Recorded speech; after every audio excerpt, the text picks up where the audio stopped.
Hi, my name is Mike Rutter. I'm the editor of Rapport magazine. It's a witness support group that I've taken over from. I've been doing it for some years now, but it originally came about with a guy called Ken Phillips. He was an investigator with Bufora, and he decided at one time that everyone's having these people who are coming to Bufora to publicise, well, not so much publicise, contact Bufora and say, this has happened to me, something's happened, I've seen a light, I've seen this, I've seen that, what is it? And over a period of time, there was getting quite a lot of people was coming through and talking about it, and he actually realised that, hey, these people are coming to talk to him, but nobody talks to them. He decided that what they really want is they want support. So he decided to create the witness support group within Bufora's network. And this happened over a period of years, some time ago. Unfortunately, Ken Phillips is now gone, but he used, whenever Bufora used to have their monthly meetings or council meetings in London, he would also have his meetings with various people that have had these close encounters, abductions or contacts or whatever.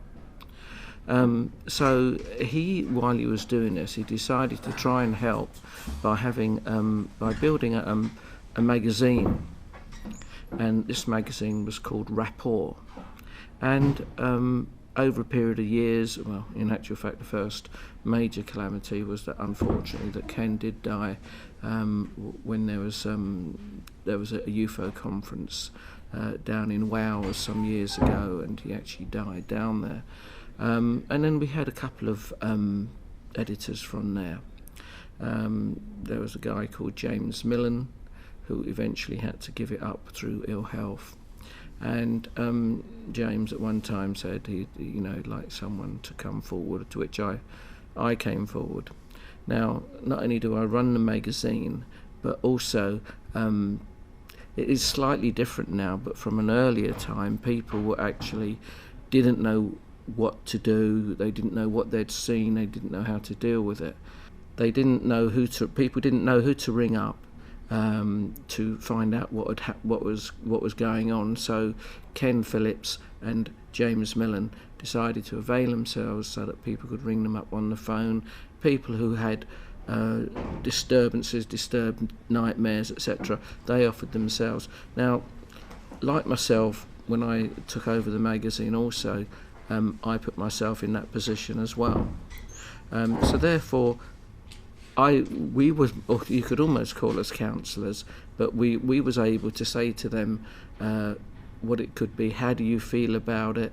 I've had people, and I know of an occasion right now where a contactee has something beneath her skin, on her head, near her temple area.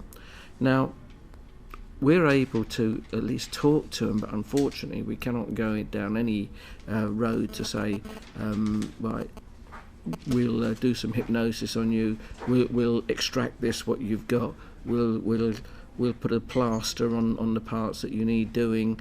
No, it was purely a vocalisation, and as I said, being a counsellor. And over the years, this has worked very well. I've had long discussions with people. In fact, I had long discussions with James, etc. And it was really a labour of love. And we feel we was providing a service. So the magazine was really born out of collecting stories, etc. I mean, nowadays there's a hell of a lot on the internet. I myself have done a lot of research on the internet to try and find stories to put into the magazine. But the main thing was, a lot of it was we put in the members' own stories into it. And I feel, and James and Ken also felt, that this was of benefit to other people. By reading the magazine, people just picking it up, they can see, that's happened to me.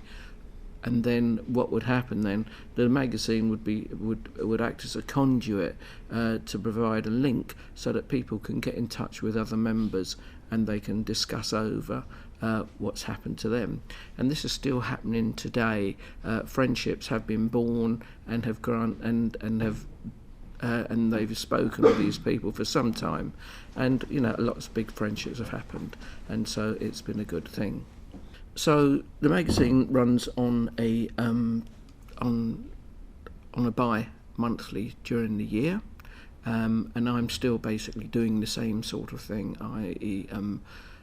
Doing research and understanding, and I've been at the UFO's 50th anniversary, and it's quite interesting, the information and the work that Heather Dixon is doing, and I'm hoping to speak to Tony Eccles. Sorry, I'm going to want to speak to Tony Eccles. I understand he has some kind of witness support group in Liverpool, and that would be good to talk to him. The magazine, as I said, it like most things, we got people like John Hanson, who's written 6 books, and they are all labour of love. Nobody is going to become a millionaire in the UFO industry. The publishers make a fortune, but the people at the front pointed end aren't going to make anything at all. How can they get hold of the magazine? What's the best? If you can contact me, we don't have a website, but you can contact me, Mike Rutter. I'd welcome any people to ring up if they have any queries at all. I'd happily speak to them at any length as to if they've had some kind of abduction, some kind of query, some kind of anything to do with a UFO encounter, be they contactee or a contact experiencer rather. That's basically how we operate. It's operated on a word of mouth. And that is a thing that can happen. Have you got an email as well? Yes, I do have an email address, and that can be rapportmag, that's RAPPORTMAG 2009 at yahoo.co.uk. All things are treated with the utmost confidence. Nothing is pushed out. Names and addresses are not pushed out to people at all. And it's just primarily here for me to help people's experiences. Thank you, Mike.